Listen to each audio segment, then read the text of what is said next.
Düşünürəm ki, Ağdama gələn hər kəsin ilk ziyarət eləyəcəyi yerdir bura. Şəhidlər xiyabanıdır. Vətən müharibəsi şəhidləri, tarix yazan qəhrəmanlarımızın hər birinin adı gördüyünüz bu lövhəyə vurulub. Hamısının adı. Burada kim öz şəhidini axtarsa, adını tapacaq, mütləq tapacaq adını. Fərqi yoxdur, yəni şəhidlərimiz harada şəhid olub, bütün hamısının adı gördüyünüz kimi buradadır. Və burada Ağdamın şəhidlər xiyabanıdır. Burada erməni vandalizmi nəticəsində dünyasını dəyişən şəhidlərimiz də var. Döyüşərək qəhrəmancasına həlak olan şəhidlərimiz də var.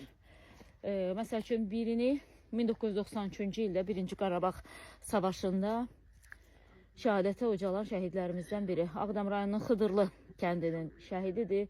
Şəhid Mustafayev İsmail.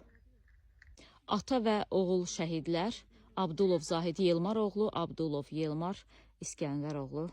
Allah cəm şəhidlərimizə rəhmət etsin. 3 qardaş Xocalı şəhidləri deməli. Mikail Səlimov Azərbaycan bayrağı ordenlidir.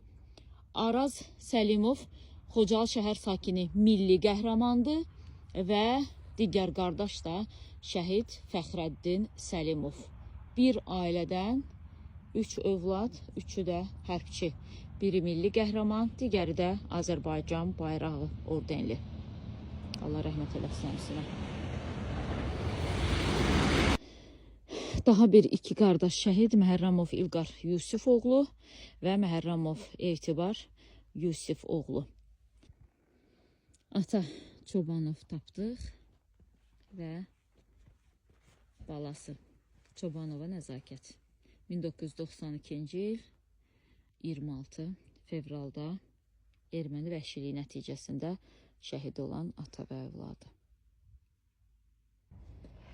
Ata Hüseynov Həbib Həmzoğlu, oğlu Hüseynov Xanali Həbib oğlu. 1992-ci il 26 fevral.